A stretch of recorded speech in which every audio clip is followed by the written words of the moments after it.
مغربي مواقع التواصل الاجتماعي بعد موقف بطولي حقيقي هز مشاعر الملايين. شاب مغربي مقيم في الصين لم يكن يعلم أن لحظات عادية في يوم هادئ ستتحول إلى قصة إنسانية يرويها العالم كله. القصة بدأت على ضفاف إحدى البحيرات في مدينة هانغتشو، حيث كان المشهد طبيعيا للغاية: عائلات تتنزه، شباب يلتقطون الصور، وأشخاص يستمتعون بجمال الطبيعة. كل شيء كان يسير بهدوء إلى أن حدث ما لم يكن في الحسبان. فتاة صينية كانت تقف بالقرب من حافة البحيرة، وفي لحظة فقدت توازنها وسقطت في المياه. في البداية ظن البعض أن الأمر بسيط، لكن خلال ثوان قليلة بدأت الفتاة تصارع غرق. لم تكن تجيد السباحة، كانت تتحرك بشكل عشوائي وتحاول التمسك بأي شيء حولها، وصوت استغاثتها بدأ يعلو. الجميع كان في حالة صدمة، البعض تجمد في مكانه والبعض الآخر اكتفى بالمشاهدة، وكأن الكل ينتظر أن يتدخل شخص آخر.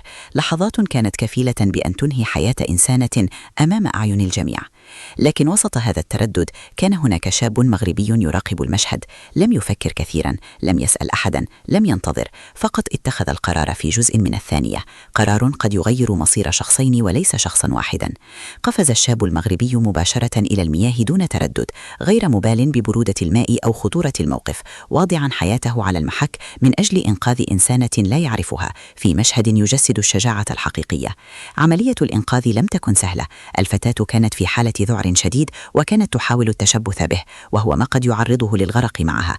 لكن الشاب أظهر قوة كبيرة ورباطة جأش واضحة. اقترب منها بحذر، حاول تهدئتها، وتمكن من السيطرة على الموقف رغم خطورته. وبعد لحظات صعبة من الصراع مع المياه، بدأ يسحبها تدريجيا نحو حافة البحيرة، حتى نجح في إخراجها بسلام وسط ذهول الحاضرين الذين لم يصدقوا ما شاهدوه.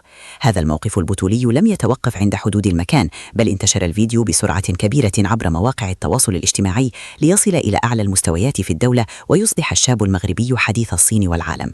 وفي مشهد تاريخي يعكس التقدير الحقيقي للأفعال الإنسانية، تم تكريم الشاب المغربي من طرف شي جين بينغ، حيث أشاد بشجاعته وبالموقف النبيل الذي قام به، مؤكدا أن ما فعله يمثل أسمى قيم الإنسانية. ولم يتوقف التكريم عند هذا الحد، بل تم استقباله رسميا من قبل وانغ في لقاء رسمي حمل الكثير من الاحترام والتقدير، حيث تم الإشادة به كنموذج للشجاعة والتضامن بين الشعوب. وفي لحظة مليئة بالفخر تم رفع العلم المغربي خلال هذا التكريم، في مشهد أثر في كل من شاهده، وجعل الجميع يتحدث عن قيمة هذا التصرف الذي تجاوز الحدود والجنسيات. كما تم عرض مكافأة مالية كبيرة على الشاب تقديرا لما قام به، إلى جانب عروض مميزة. لكن المفاجأة التي أبهرت الجميع كانت في ردة فعله. الشاب المغربي لم يسعى لأي مقابل، ولم يكن ينتظر تكريما أو شهرة، بل كان همه الوحيد إنقاذ حياة إنسانة، بل ورفض التخلي عن جنسيته المغربية رغم الإغراءات، مؤكدا أن انتماءه لبلده ليس محل تفاوض. هذا الموقف زاد من احترام الجميع له، ليس فقط بسبب شجاعته، بل أيضا بسبب مواقفه ومبادئه التي أثبتت أن البطولة ليست في الفعل فقط، بل في القيم أيضا. الأكثر إثارة للإعجاب أن هذا الشاب بعد إنقاذ الفتاة لم يقف لالتقاط الصور، ولم يبحث عن الأضواء، بل غادر المكان بهدوء وكأنه لم يفعل شيئا. لكن العالم كله هو من قرر أن يسلط الضوء عليه. ما فعله هذا الشاب لم يكن مجرد إنقاذ، بل رسالة قوية بأن الشهامة لا تحتاج إلى تفكير طويل، بل إلى قلب حاضر وقرار شجاع في اللحظة المناسبة. ابن المغرب أثبت أن البطولة الحقيقية تظهر في أصعب اللحظات، وأن الإنسان يمكنه أن يصنع فرقا كبيرا بقرار واحد فقط. وفي النهاية تبقى هذه القصة واحدة من أروع القصص الإنسانية التي شاهدها العالم، قصة شاب لم يبحث عن المجد، لكن المجد هو من جاء إليه، ليؤكد أن الأبطال الحقيقيين ما زالوا موجودين، وأن الشهامة لا تزال حاضرة بقوة في هذا العالم. لكن القصة لم تنتهي عند هذا الحد، بل بدأت مرحلة جديدة من التقدير والاعتراف الدولي بهذا العمل البطولي، حيث تحول الشاب المغربي في وقت قياسي إلى رمز للشجاعة والإنسانية، وأصبح اسمه يتردد في وسائل الإعلام ومواقع التواصل بشكل غير مسبوق.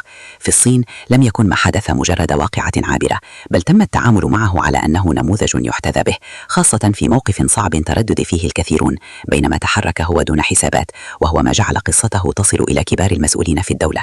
في أجواء رسمية مميزة تم تنظيم استقبال خاص لهذا الشاب، حيث حظي بلقاء مع مسؤولين كبار وعلى رأسهم وانغ يي، التي أشادت بشجاعته وأكدت أن ما قام به يعكس روحا إنسانية نادرة، وأن مثل هذه المواقف تقرب بين الشعوب أكثر من أي شيء آخر. هذا الاستقبال لم يكن مجرد لقاء بروتوكولي، بل كان رسالة واضحة بأن الأفعال الإنسانية الصادقة تجد دائما من يقدرها، وأن التضحية من أجل إنقاذ حياة إنسان هي أعلى قيمة يمكن أن يقدمها أي شخص.